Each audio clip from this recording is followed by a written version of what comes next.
अस्सलामु अलैकुम वरहमतुल्लाहि वबरकातुहू। कुरानी सफ़र के इस नए मरहले में खुश आमदीद।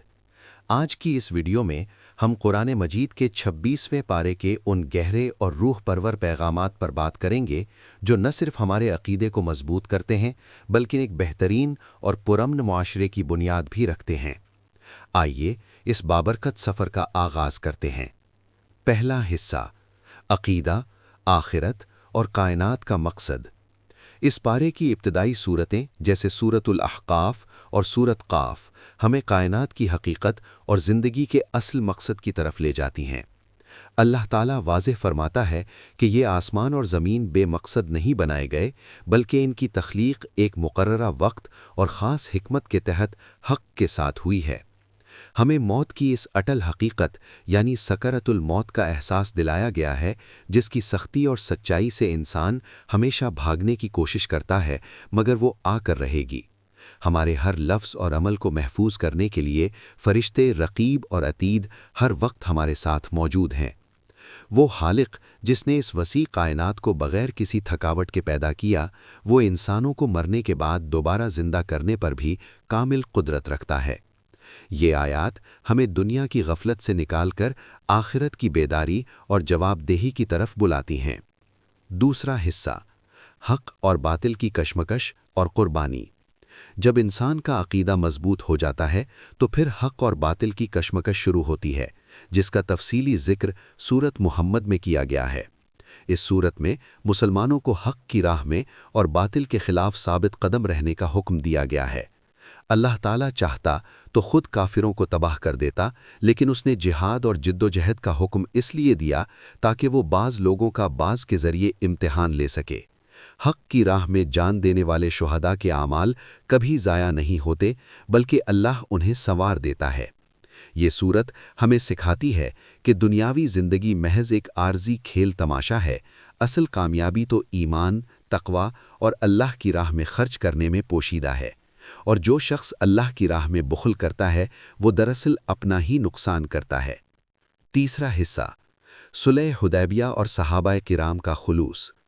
फिर इस पारे में सूरतुल फतह का दिलनशीन और तारीख़ी बयान आता है, जो हिजरत के छठे साल सुलह हुदैबिया के मौके पर नाजिल हुई। बज़ाहिर ये सुलह मुसलमानों के लिए एक बड़ी पसपाई और सख्त शराइत पर मबनी लग रही थी, लेकिन अल्लाह ताला ने इसे फ़तह मुबीन यानी एक खुली और अजीम कामयाबी करार दिया, जिससे इस्लाम को बेपनाह वुसअत मिली।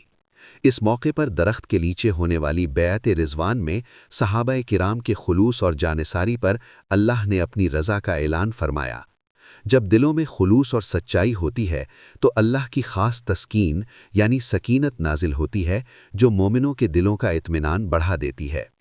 इसी सूरत में सहाबाए किराम की ये अजीम सिफत बताई गई है कि वो हक़ के दुश्मनों पर सख्त और आपस में निहायत रहम दिल हैं, और उनके चेहरों पर कसरत सुजूद का नूर नुमाया है। चौथा हिस्सा, मुआशरती आदाब और इस्लामी इखलाकियात। और फिर इस पारे में सूरतुल हुजुरात आती है, जिसे हम बजा तौर पर इस्लामी इखलाकियात का आईन कह सकते हैं।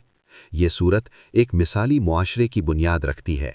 इसका आगाज़ बारगाह रिसालत के अदब से होता है कि नबी करीम सल्लल्लाहु अलैहि वसल्लम के हुजूर आवाज़ बुलंद करना या बेअदबी करना ज़िंदगी भर की नेकियों को गफलत में बर्बाद कर सकता है। मुआशरे को फितनों से बचाने के लिए ये सुनहरी उसूल सिखाया गया कि किसी भी फासिक की लाई हुई खबर की पूरी तहकीक लाजमी किया करो। तमाम मुसलमान आपस में भाई भाई हैं, लिहाजा अगर लड़ने वाले दो गिरोहों में झगड़ा हो जाए तो इंसाफ के साथ उनमें सुलह करवाना चाहिए। एक दूसरे का मजाक उड़ाना, ताने देना, बुरे नाम रखना, बदगुमानी करना और जासूसी को सख्ती से मना किया गया है। गीबत करने को अपने मुर्दार भाई का गोश्त खाने के बराबर करार दिया गया है, जो कि एक इंतहाई नापसंदीदा और घिनौना अमल है। और सबसे बढ़कर ये पैगाम दिया गया कि अल्लाह के नज़दीक इज़्ज़त और फ़जीलत का मेयार रंग, नस्ल या कबीला नहीं बल्कि सिर्फ़ और सिर्फ़ तक़वा है। इख्तितामिया, 26वें पारे का ये खूबसूरत सफ़र हमें बताता है कि हकीकी कामयाबी अल्लाह और उसके रसूल सल्लल्लाहु अलैहि वसल्लम के सामने मुकम्मल सरे तस्लीम करने और बातनी खुलूस पैदा करने में पोशीदा है। ज़रा सोचिए کیا ہم نے اپنے دلوں کو تکبر، بدگمانی، غیبت اور نفرتوں جیسی غلاظتوں سے پاک کر کے اس تقوی اور سکینت کو پا لیا ہے جو ہمیں اللہ کے ہاں معزز بنا سکے؟ یا اللہ، ہمیں قرآن کی ان عظیم باتوں کو سمجھنے، اپنی زندگیوں میں نافذ کرنے اور آپس میں سچی محبت، احترام اور عدل قائم کرنے کی توفیق عطا فرما۔ آمین۔